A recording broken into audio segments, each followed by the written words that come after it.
Senhor esteja com todos. Ele está no meio de nós. Proclamação do Evangelho de Jesus Cristo segundo Lucas. Glória a vós, Senhor.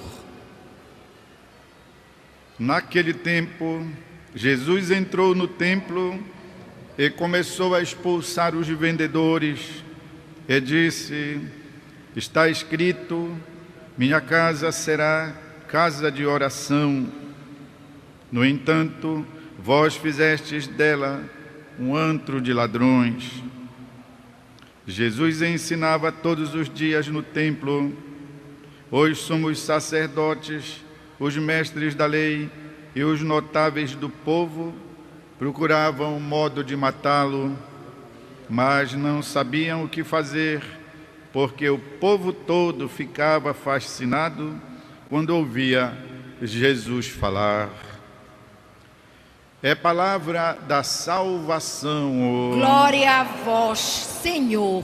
Queridos irmãos e irmãs, estamos preparando-nos para a solenidade de nosso Senhor Jesus Cristo, Rei do Universo, a acontecer domingo próximo, culminando assim o ano litúrgico, o ano cristão, predispondo-nos a acolher o novo ano da liturgia, que se inicia, pois, no primeiro domingo do tempo santo do Advento.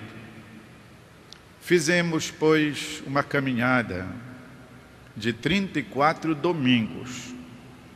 Lá pelo 18º se interrompeu por causa da Quaresma, depois o retomamos e concluímos assim o tempo da liturgia que chamamos tempo comum, porque se prolonga, pois, ao tempo do nosso ano. E por isso a liturgia nos convida a considerar esta caminhada, a considerar uma plenitude de tempo, centralizados todos na figura de nosso Senhor Jesus Cristo. Ele é o coração da Igreja. Ele está ao centro, pois, da nossa caminhada espiritual, da nossa caminhada de bem, de caridade, de misericórdia. Ele está ao centro da nossa caminhada evangelizadora.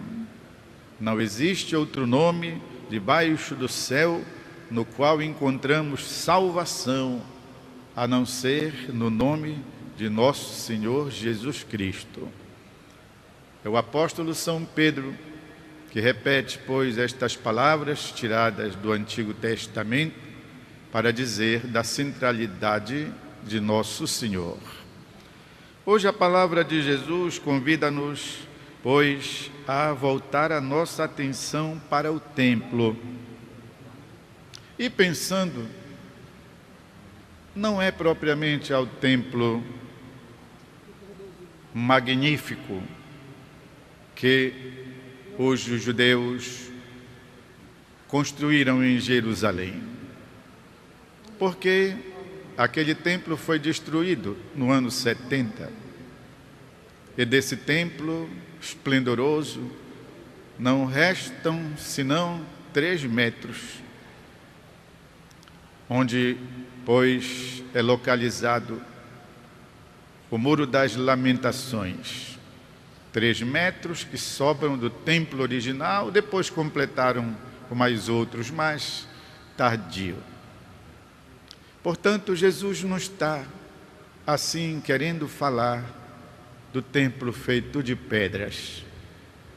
Está falando do templo, e aqui no Evangelho está escrito com T maiúsculo, e está falando dele mesmo. Isto que eu estou dizendo, da centralidade do Cristo, ter em devida consideração a pessoa do próprio Senhor. É nele que acontecem todas as realizações das promessas antigas. elas desembocam nele. E de Jesus se prolonga para a humanidade inteira. Por quanto tempo durar essa história?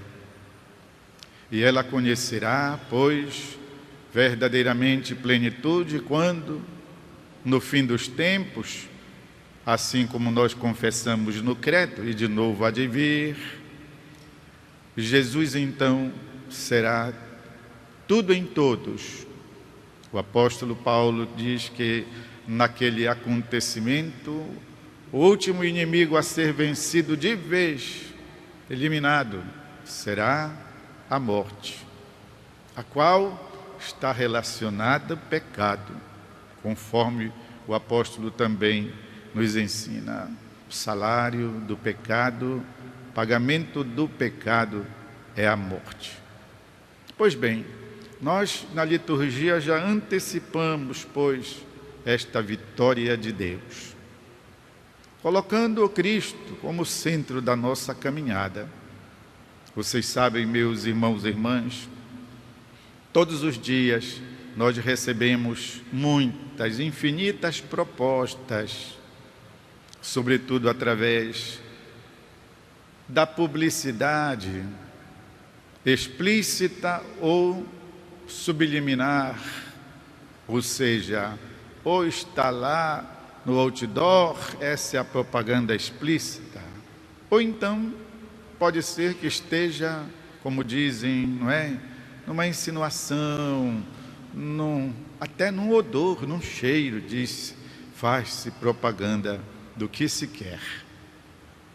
Não estou me referindo à compra de produtos, não é nesse sentido, mas de nos propor, de nos serem propagandeadas determinadas concepções de vida, determinados ensinamentos que não são autênticos, preste atenção, nem quando está enfeitado de coisa boa. São João Paulo II falava do falso humanismo. Preste atenção, o que quer dizer?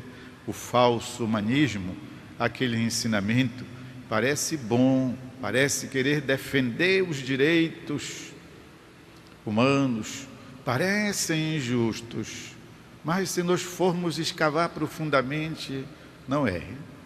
É aparente, não tem fundamentos.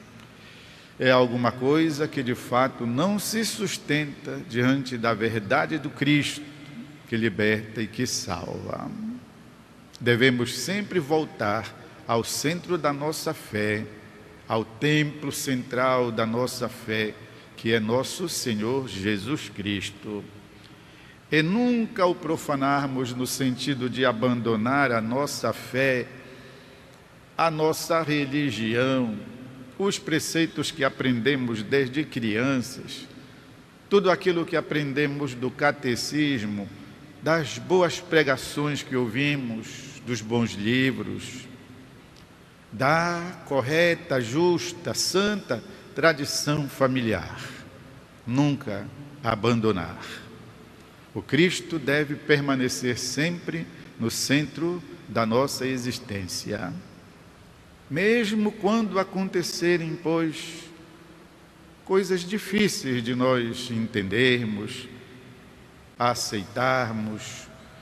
Outro dia, um dos irmãos da nossa paróquia chamou-me com pressa para ir acudir o seu pai, que estava em situação difícil, já muito idoso, atormentado, e que lhe tinham ido em casa oferecer lá uma cura, uma oração, alguma coisa assim que lhe soou estranho. Então, tomou a decisão: não, ainda não, eu primeiro quero consultar o padre da nossa paróquia.